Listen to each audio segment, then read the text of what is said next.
everyone. We're going to go ahead and get started with our availabilities today. We are now joined by Corey Heim.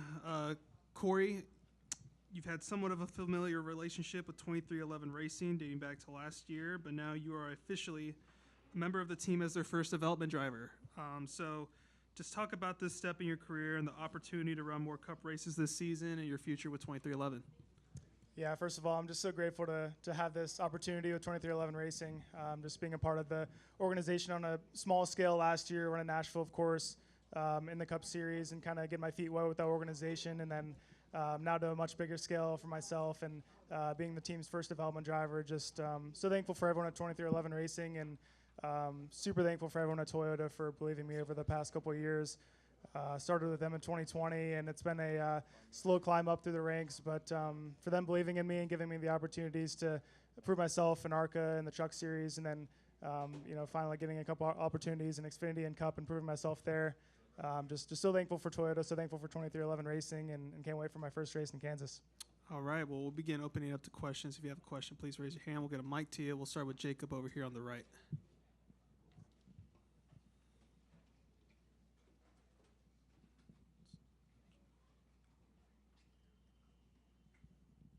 Jacob Zillman, Race Face Digital. Corey, two for you first. There's been a lot of noise, maybe not that you've listened to, but from the outside of people thinking, with everything that you've shown, why be so patient and why be, committed to 3 years in the Truck Series? What is it about this process, about Toyota and this long-term plan with you that has allowed you to just remain not just committed to them, but really committed to not going at this too quickly? Yeah, I really think it starts behind the scenes. A lot of people don't see what goes on a week-to-week basis. I've been a part of the development program since 2020, and being able to work out at their gym, TPC, and be a part of that family, and just the way I've been treated over the last 5 years has been nothing but exceptional. So, everyone there treats me like family, from everyone at TPC to Toyota, and just everyone in between. So, that's the first step of it. But, also they've given me great opportunities over the last couple of years and given me winning equipment, just from the part-time year in 2022, winning a couple races there and kind of proving myself to get a full-time opportunity, and then being able to compete for a championship 2 years in a row. It's not hard to feel comfortable when you're winning, and getting those opportunities, and also getting my feet wet with Xfinity in the last couple of years. Just being surrounded by good people. I think a lot of people can relate to, just feeling some sort of comfort there. I know a lot of people, as you mentioned, say that, there might be a lack of opportunity, but I've never really felt that way. I've always felt comfortable within that family and the opportunities I've been granted, and I'm very grateful for that. What has made now and these steps that you've taken last year, going back to the couple of starts, and now this year expanding on that, what do you feel has made this the right time to just continue to grow that? Yeah, it's a good question. I don't know if there's any one specific thing that has made me feel like this is the right time to advance my career, but I know I've worked very hard over the last couple of years to develop myself and get better, and continue to grow as a race car driver. I feel like a lot of people have seen some drivers maybe be rushed up and kind of struggle. I don't want to be that guy. I feel like I'm on the right career path to grow and get better, and when I'm ready, the time will come, sort of deal. So I feel like this structure and this development for me is the right plan for me, and it just, once again, kind of going back to my last answer, just really feels comfortable. Just being a part of the family and the opportunities that have been granted over the last couple of years. I've felt confident in my career path, and I continue to do so going forward. Go to Bob up here on the left. Bob Parkhurst, Fox Sports. Is there any, in choosing what races you're doing, what's kind of the strategy? Is there certain tracks you wanted or they wanted you to do as far as Cup? I can't find Bob. Where's he at? Right here, over to your left. There you are. Yeah. Can you repeat that? Sorry. Yeah. What is there any strategy or like what's going into the decision of what Cup races you do?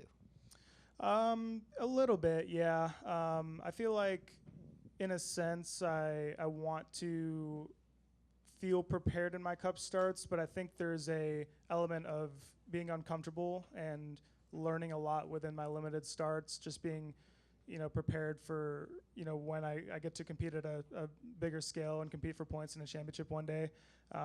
Just being able to learn at some tough tracks, but also apply some things at some tracks that I'm more used to. And with Kansas being my first start, I was able to race that race last year in Cup. I don't think that was any sort of coincidence. I think it was more of just a really fitting first race to kind of get my feet wet, a place that I'm very familiar with between my ARCA and truck starts, as well as Xfinity and Cup. I've started a race there in every series. So to answer your question, I think there's a little bit here and there, but I'd say for the most part, it's just wherever is best for me and the team, on a mutual standpoint. We'll go to Matt Weaver over here in the center, and then we'll go to Steven. Matt Weaver, Sportsnaut. With Brendan winning the ARCA race last week, obviously there's a shared connection there with you guys and Lee Pulliam. I'm curious, now in hindsight, I know you've always spoken very highly of Lee, but now being able to look at the journey the last couple of years, how much did Lee really prepare you for here? And in some ways, is there any sort of I don't know, NASCAR cultural parallels to what you're doing now and what Lee was doing 3-4 years ago? Yeah, I'd say so. I think, in the grand scheme of things, looking back at kind of what age I was when I was racing with Lee, I was a kid, and I think it's really important to have some sort of guidance there.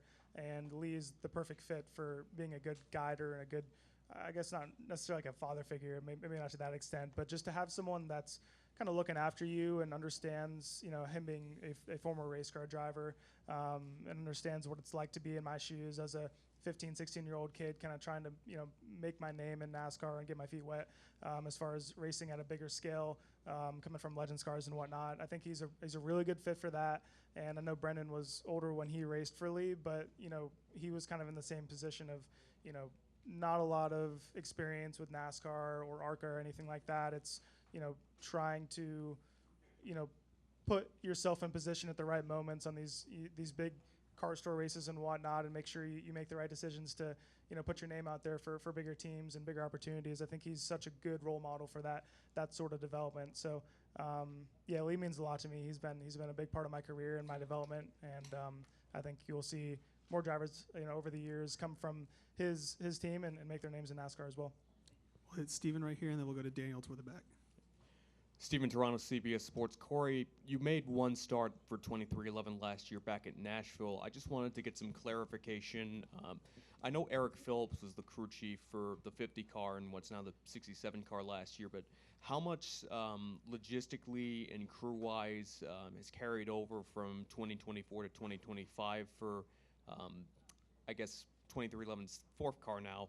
And then how much does that help as you go from having made one start for them last year to a more expanded schedule this year? Yeah, Dave Rogers did do my 50 car last year at Nashville, but as far as personnel goes, I think there is a couple people that are carried over from that start. Booties is going to do my races this year, so it's awesome to have that experience and leadership within him, and what he's done with Bubba over the past couple of years. It's awesome to have that experience. I think it's super important, especially at the Cup level. So I was very excited to hear that when I was told that a couple months ago. And as far as individual personnel, I'm not exactly sure who's going to be doing it. I think it's a sort of mixture of who they had from last year in a sense, but yeah, I'm super excited. I mean, my start with 2311 last year was great. They have such a good development program it's set in stone with their personnel, and their preparation is great. So for a young driver like me that's trying to develop and learn on a weekly basis, I think it's a really good fit, and I can't wait for Kansas. Right. And just for clarification, so I'm 100% clear, you're saying Booty's crew chiefing the car this year? Yes, okay. it is. Yeah. Cool. Thanks, Corey. We'll come to Daniel over here in the back.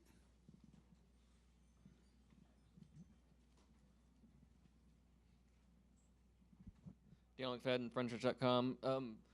Going back to your three races your three starts that you made last year, how much of an eye-opening experience were those three races, and what stood out to you about making those starts? Yeah, I think it goes without saying that it's an eye-opening situation. Just being at the top level and competing against the best is difficult. I think that's pretty clear, but I definitely learned a lot. was a little bit on short notice with the first start, of course, with Eric's injury and whatnot, having, a few days to prepare for Dover, but kind of already doing some sim work in the previous couple of weeks leading up to that, had me somewhat prepared for that opportunity. But regardless, there's really nothing you can do to prepare in 4 days to, get ready for your first Cup start. So that was tough. But and then I ran the next week at Kansas. That was a good growth, opportunity for me. But having that 23-11 race more planned and having the time to prepare for it was definitely comforting, and it made me feel more prepared going into that start. So it was a good opportunity. It definitely, going back to the Truck Series and Xfinity Series, I felt more prepared and just better overall, just from competing against those guys and seeing what makes them so good. Definitely look forward to doing some more of that this year. So that first start at Dover, was there any benefit in your mind to it being such a last notice kind of thing? Like you maybe had less time to think about it or get in your head for it? From a stress level, yeah, I'd definitely say so. I definitely think with only having those 3 days to, I guess, think about it was, such short notice, and everything was so packed in that I never really got time to kind of digest it all. So really, to be honest with you, looking back at it, it was kind of a blur. Just that whole week and even the race, I can't even remember half of the race. Is just such a blur. Everything happened so fast, but I can confidently say that I learned a lot, and even within the other two Cup starts where I had a little bit more notice, I definitely learned a lot from those as well. All right, we'll come over here to the right, and then we'll go to Chris Nye in the middle. A two-part question. Can you talk about how much Legends Racing helped you out early on in your career? And then secondly, just some of your favorite memories of racing out here during the summers. Yeah, I mean, it's of course where I cut my teeth, and I grew up in Marietta, Georgia, so not too far from here, and I grew up racing on this quarter mile right outside of this media center, and that was a very vital learning curve in my career coming from quarter midgets. I think I ran 8 years in North Georgia in quarter midgets, so probably stayed a little bit too long compared to most developing drivers, as a kid. But I think my couple years in Legends cars taught me a lot.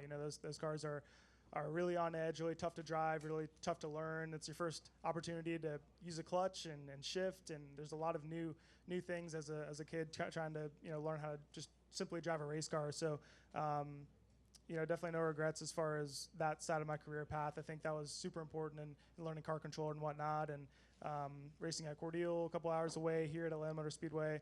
Went up to Charlotte and got my butt kicked for a little while as well. So those were all really good opportunities. And yeah, looking back at the way I progressed in my career and how I did it all, I wouldn't change a thing. Come over here to Chris Nye in the middle.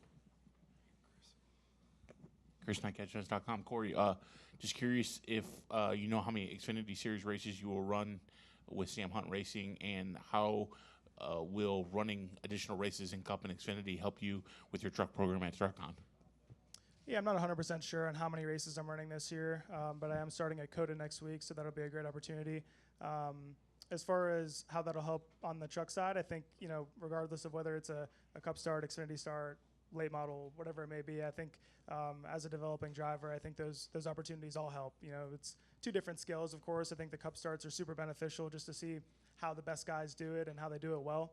And then coming back to run the trucks, I think I can apply a lot of that and better myself on a weekly basis. So, as I mentioned, I think regardless of where it is and how it happens, I think all starts are beneficial at my stage in my career. So definitely happy to be a part of that.